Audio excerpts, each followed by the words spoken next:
Então vamos começar então. Bom, primeiramente agradecer a Adapt pelo convite, pela oportunidade. Eu tô assim há um tempinho tentando entrar, tô com 4 computadores aqui, a tecnologia não é muito a meu forte, mas já que vocês estão vendo a minha tela, eu vou tocar do jeito que a gente está vendo aqui. Bom, agradecer bastante e eu vou mostrar alguns casos que eu acho que eu vou poder compartilhar com algum conhecimento para vocês. Bom, primeiro, onde temos que chegar, onde que nós erramos. Eu considero que pós-RK é o que eu mais posso ajudar vocês com os meus conhecimentos, olhos curtos, olhos longos. Basicamente, hoje nós operamos a catarata mais precoce, pacientes são mais exigentes, a gente opera de manhã, de tarde, eles já querem estar com a visão boa. A cirurgia virou basicamente de catarata, ela é uma cirurgia muito refrativa. Hoje pela manhã eu operei uma boa parte dos pacientes entre 50 e 65 anos. Por isso a biometria ficou um exame muito importante. Os pacientes buscam independência de óculos, na maioria dos casos. A gente coloca muita lente trifocal, lente de foco estendido. E onde que nós temos que chegar? Hoje em dia, pelos trabalhos do Savini, pelos trabalhos do Melis, do Kane, a gente está em torno de 80% de mais ou menos meio. Mas 80% para faco refrativo é pouco. A gente tem que ter parecido com o LASIK, que é em torno de 96% de mais ou menos meio. Mas onde que nós erramos hoje? Hoje a gente não erra no AL mais, principalmente se você tiver um biômetro de swept source ou de reflectometria de baixa coerência. O AL, eu tenho comparado em 3 aparelhos, um de reflectometria e 2 de swept source, o AL dá muito parecido. Hoje em dia a gente tem errado, o nosso calcanhar de Aquiles é a ceratometria, a gente erra na córnea, na medida da córnea. Então a primeira orientação que eu faço para quem está assistindo é ter um bom biômetro. Primeiro, na maioria da parte do Brasil que me mandam biometria, eles mandam o Elmaster 500. O Elmaster 500 é interferometria, 780 nanômetros, não mede a espessura do cristalino, ele mede apenas 6 pontos da córnea mais periférica, chegando em 3 milímetros. Então, primeiro, eu recomendo o Lenstar, por exemplo, ele tem uma ceratometria muito boa, que é o Dual Zone. Ele mede na parte mais central, que 1,65, são 32 pontos, né, 16 pontos na parte de 1,65 e 16 pontos em 2,3. Como vocês podem ver aí, né, nesse slide. Isso faz com que, principalmente patologias como ceratocone, pós-RK, ele consiga ver essa parte mais do centro, que é um ponto. Então, hoje em dia, a gente não erra mais no tamanho do olho, no AL. A gente está errando na ceratometria. O calcanhar de Aquiles da biometria moderna é a ceratometria. A maior parte do pessoal do Brasil tem o Elmaster 500. Ele tem apenas 6 pontos numa zona mais periférica, em torno de 3 milímetros. Então, eu recomendo que vocês tenham um biômetro que tenha uma ceratometria melhor. O Lenstar, por exemplo, ele mede 32 pontos, e ele mede 2 zonas ópticas, uma mais central, 1,65, que ajuda bastante em patologias de córnea, ceratocone, pós-ceratomia-medial, e uma um pouco mais periférica. Se você observar aí nos pontos, são 32 pontos. O iStar, o Warren Hill, ele brinca que o iStar é o Lenstar fortificado, melhorado. E já melhora também na ceratometria. Enquanto no Lenstar, os 32 pontos, o ponto de 1,63 e 2,3, eles estão mais ou menos na mesma linha, então você tem ali, entre um ponto e outro, 22 graus de espaço. No iStar, eles rodaram um pouquinho os pontos centrais e você praticamente não tem ponto cego. É 11 graus apenas de um ponto para o outro. Então, basicamente, eu vou mostrar um caso clínico de pós-ceratomia radial. Uma paciente de 60 anos, né, ela tinha em torno de 2,75 de miopia. Há mais ou menos uns 15 anos atrás, uns 20 anos atrás, ela fez ceratomia radial e ela acabou, a córnea foi desabando ao longo do tempo, ela ficou um tempo sem óculos e depois começou a ficar hipermétrope. Então ela tinha mais 6,25 de hipermetropia, 8,75 para perto. Vamos voltar aqui então. Então aqui no Pentacam, você vê que é uma córnea muito plana, em torno de 35, 36. No OPD Scan 3, você vê que a média do K1 e do K2 está em torno de 37 nos olhos, mas na parte central da córnea o poder é em torno de 35, ou seja, 2 dioptrias de diferença. Quando você vai ali para o Wildmaster, você pega ali, se você pegar a média do K1 e do K2, vai dar em torno de 36. Então, o erro começa aqui. Quando você coloca na barra de trucar, tá dando uma Enhance 27,5 nos dois olhos. DIL 225, com eixo de 16 no direito e 131 no esquerdo. Esse daqui é as anotações que eu faço quando eu vou fazer o cálculo. O segredo é encontrar o poder do centro da córnea. Outro segredo que muda bastante, que ajuda bastante, além de você colocar na barra de trucar no modo ceratotomia radial, lá embaixo de RK, você coloca a refração que o paciente tem hoje, por exemplo, mais 6,25. Então, você vê que no meu cálculo já foi para... A gente já colocou uma 28,5, não 27,5, como tinha sugerido apenas a barra de trucar. No olho esquerdo, 28,5, que foi o olho que foi operado em primeiro, e no olho direito, 29,5. Se a gente tivesse seguido a barra de trucar, a gente teria colocado 27,5, teria errado. Então você vê que com 30 dias do olho esquerdo, ela estava com 20,40, estava praticamente mais meio, e do olho direito, 20,30, estava plano. Meu nome é Marta Moreno, tenho 60 anos, fiz agora, tá? E há 25 anos atrás eu fiz a cirurgia de miopia com cortes, porque foi uma das primeiras que fez essa cirurgia. E fiquei um bom tempo sem usar óculos nenhum. Só que depois, mais ou menos uns 10, 12 anos depois, comecei a ter problema de hipermetropia, tá? E presbiopia, que foi antecipada. Então, o meu grau foi aumentando muito, cada vez mais e mais e mais. Então, para longe passou a ser 6,25, para perto eu já estava com 8, ou 8,5, uma coisa assim. E aí, como também estava começando a ter a catarata, eu fui para a doutora Daniele, e aí foi um caso desafiador para ela, que ela me falou por conta exatamente da minha cirurgia de miopia. Mas foi assim, tá sendo assim maravilhoso, tá? Desde o primeiro olho que eu fiz em março, dia 12 de março, e agora eu tenho 4 dias que eu fiz o direito, eu tô praticamente enxergando tudo, tanto para longe como para perto.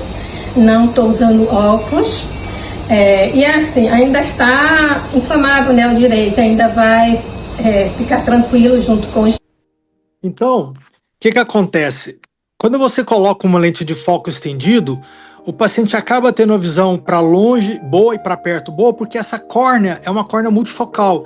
Essa paciente tinha uma aberração esférica positiva de mais de 1,0. Então, a gente evita uma trifocal, pode pensar numa foco estendido, mas a gente colocou uma lente monofocal plus e a paciente ficou com uma boa visão de longe e de perto. Esse outro caso aqui, para mostrar também que o mais importante é o poder no centro da córnea. Então é uma paciente otorrinolaringologista que, se você colocasse apenas na barra de trucar o K1, K2 e LMA 700, estava pedindo uma Vivit 23,5. A hora que você compara o Average 5K com poder no centro da córnea, o SCP, estava dando 3 dioptrias de diferença. Se você fizer apenas barra de trucar com K1, K2 do biômetro, vai sobrar um pouco de hipermetropia. A hora que você vai lá na barra de trucar e coloca no lugar do K1 do K2 o poder no centro da córnea, que é 33,66, já não era mais uma Vivit 23,5, já era uma Vivit 25,5. E a gente colocou uma Vivit 25, né? 25 estava dando 0,04 e a paciente ficou praticamente...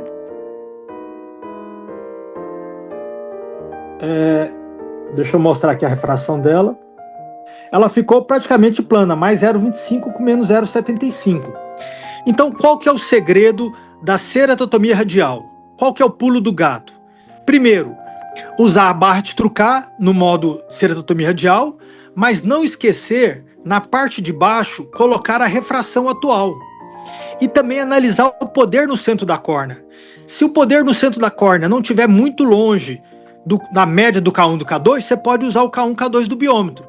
Mas se o poder da córnea estiver muito mais baixo e você usar apenas o K1 e K2 do biômetro, vai sobrar um pouco de hipermetropia. Olha só esse caso aqui, eu fiz para vocês verem como é que funciona.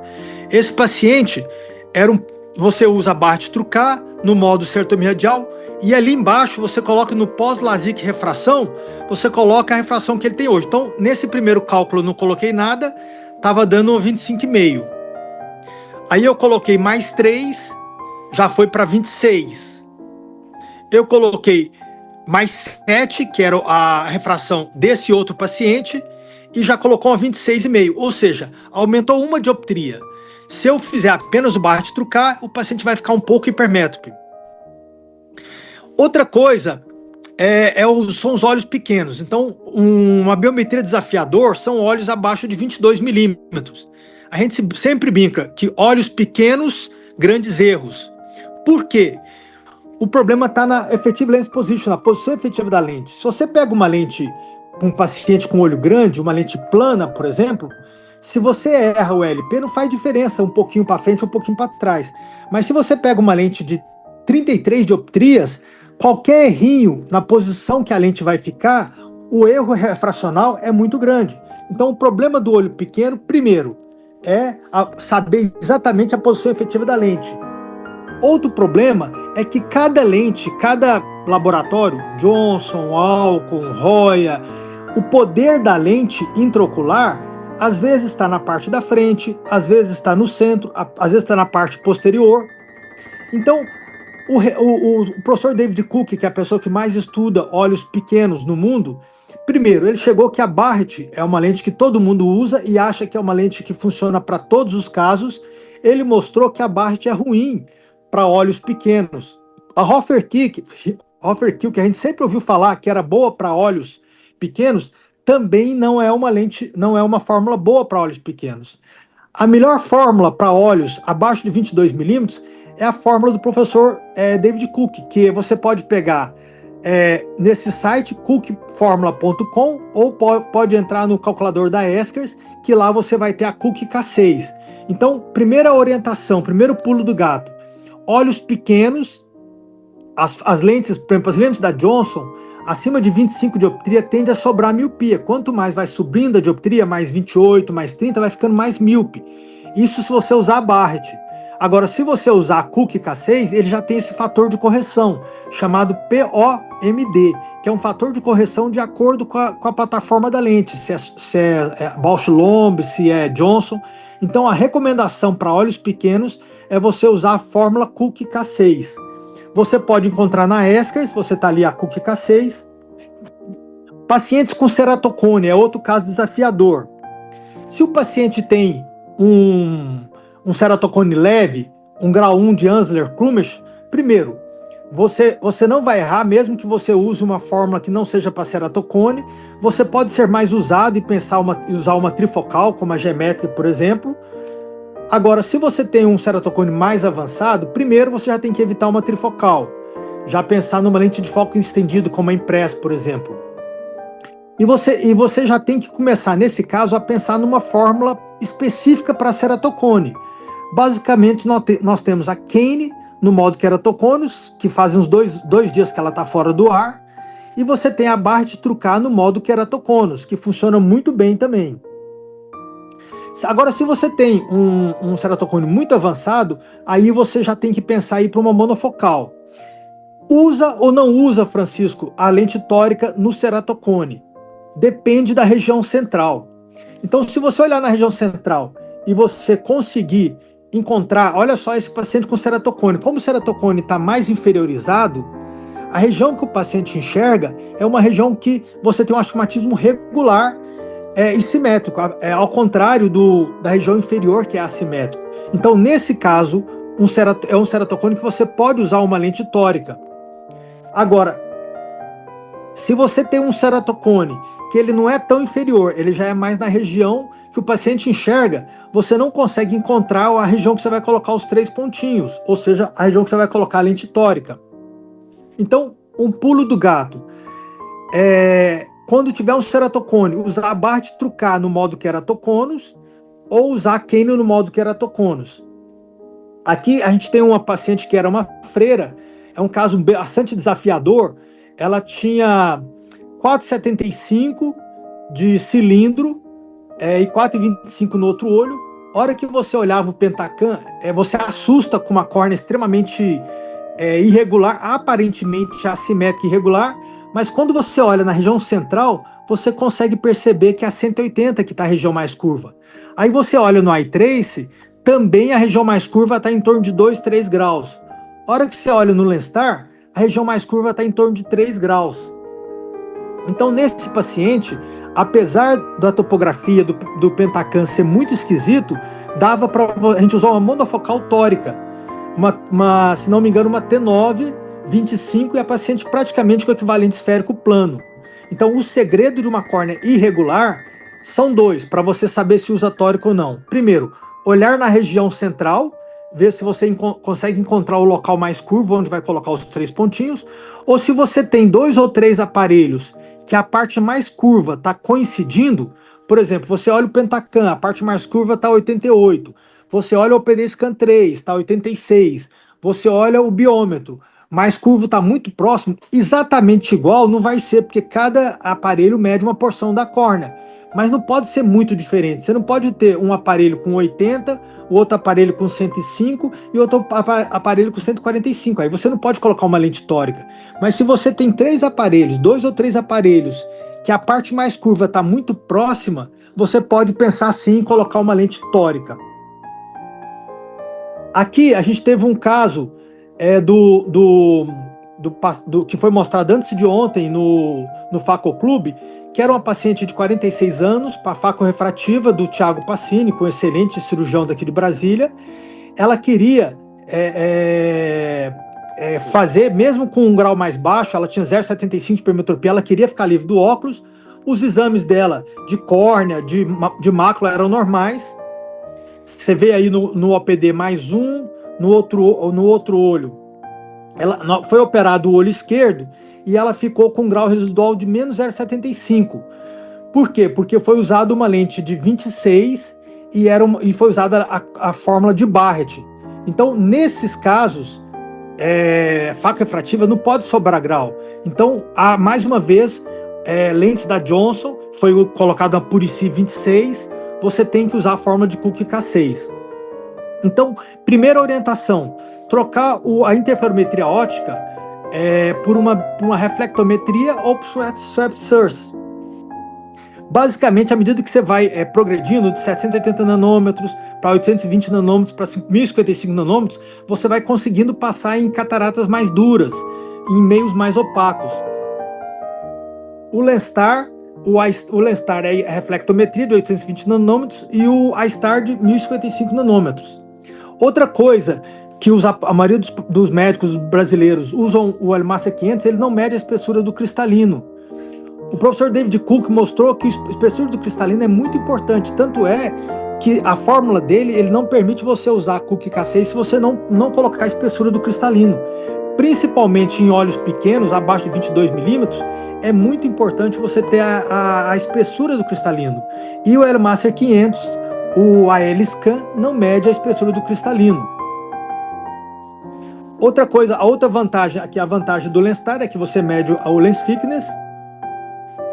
Outro segredo, pulo do gato que eu passo para vocês em casos desafiadores, não tenha pressa em fazer um olho na mesma semana, fazer o outro olho. Espere pelo menos uns 10 a 15 dias. Use o resultado do primeiro olho para acertar mais no segundo olho, porque se é um caso desafiador, já não é 80% de mais ou menos meio, já cai para 50%, 55% de mais ou menos meio. O Thomas Olsen mostrou que uma coisa que é muito interessante é o segundo olho ter o target a metade do erro do primeiro. Vamos supor que você, igual esse caso do Passini, que ficou menos 0,75, menos 1. O target do segundo olho não vai ser plano, vai ser a metade do erro do primeiro, então vai ser mais meio, mais 0,25. Dicas importantes na hora de usar lente tórica. basicamente, todo mundo, você colocar... Claro, se for monofocal, você não precisa meio grau, a favor da regra, você não precisa colocar no nomograma de Baylor.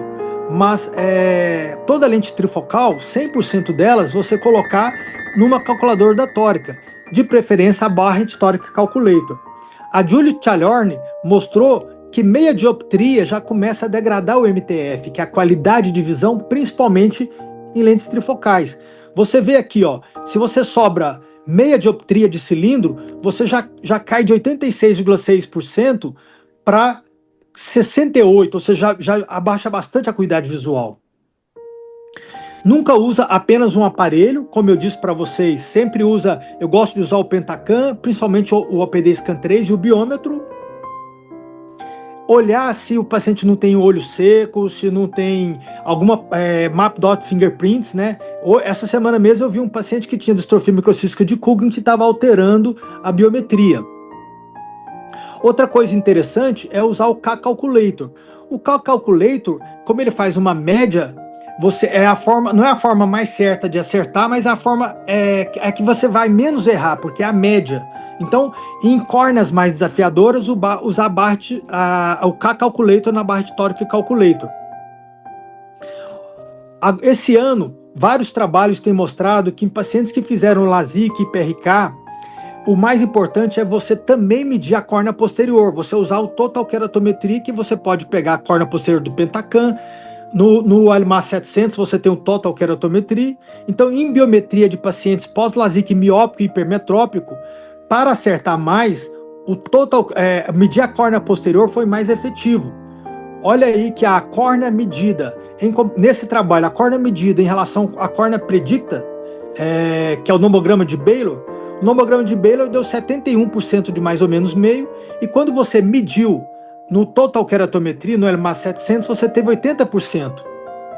Então, uma recomendação que eu faço para vocês, pacientes que fizeram LASIK miópico, LASIK hipermetrópico, alguma dúvida? Usar a medida da córnea posterior.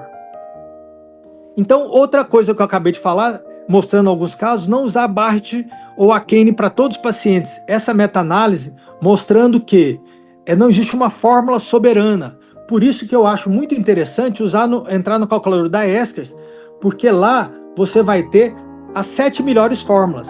E esse trabalho do Savini, comparando 24 fórmulas, das 10 melhores fórmulas que performaram melhor, que tiveram maior acerto entre mais ou menos meio, 7 delas estão nas 10 melhores. E no final você tem uma comparação entre as fórmulas. Você vê que a Barrett e a Cook, a Hofer, a Kane, a fórmula do Gatinel estão todos dando 21,5. E apenas uma fórmula, que a Evo, estava pedindo a 21, mas a hora que você olha o 21,5, está dando 0,02. Então ele dá um gráfico que você pode comparar as fórmulas. Então um dos segredos para você não ficar usando Barrett em todo mundo ou Kane em todo mundo é usar a calculadora da Eskers, que ela vai usar várias fórmulas boas. Outra recomendação que eu passo em casos desafiadores, principalmente em pós-LASIK, é não usar trifocal quando você tem uma aberração de alta ordem. Como até 0,3 e aberração esférica até 0,5, você pode dividir a luz, você pode usar lente trifocal. Mas se você tem, por exemplo, igual no RK, às vezes você tem pacientes que tem mais de 1,5, mais de 2 de aberração esférica, você não deve usar uma lente trifocal. Entre 0,5 e 1, você pode pensar numa foco estendido. Acima de 1, você deve usar uma monofocal mesmo. O trifólio já não tem tanta importância, porque ele é mais periférico. Olho seco. Eu moro em Brasília e uma das principais causas de erro de biometria é olho seco. Olha esse caso aqui.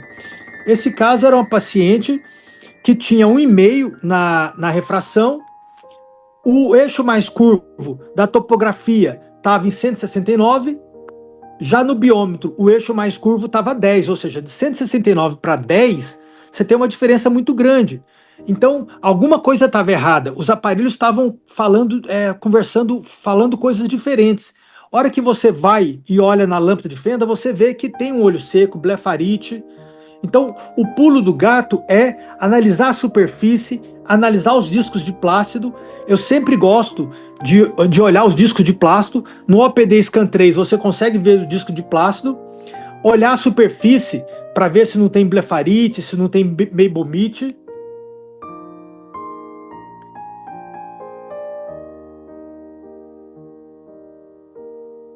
Olha esse caso aqui, que você já olha os discos de plástico, você já vê que eles estão irregulares, é um olho seco.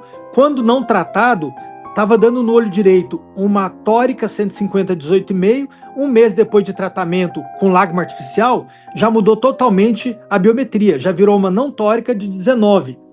E o Lenstar tem a vantagem de ter o T-Cone, que você tem 11 discos de plácido.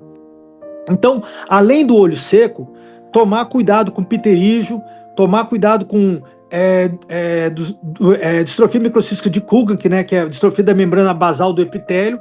Esse trabalho do Terry Kim mostrando que 16% dos pacientes que vão fazer cirurgia de catarata têm distrofia da membrana basal do epitélio, e esses pacientes vão ter erros na biometria. Às vezes é melhor você fazer uma micropuntura, esperar uns 2 meses, repetir a biometria, mas sempre ficar bastante atento com relação a doenças da córnea. Pterígio, se você perceber que um olho está dando uma ceratometria bem diferente do outro olho que tem pterígio, trata primeiro o pterígio, para depois, espera 2 a 3 meses e depois você faz a biometria.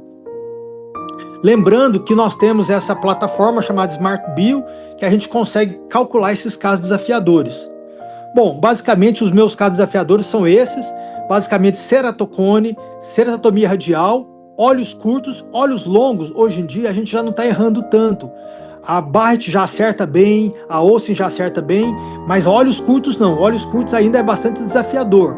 Então, RK, ceratotomia radial, olhos curtos, olho seco e distrofia microcística de Coogan são basicamente as biometrias desafiadoras que eu trouxe para vocês verem.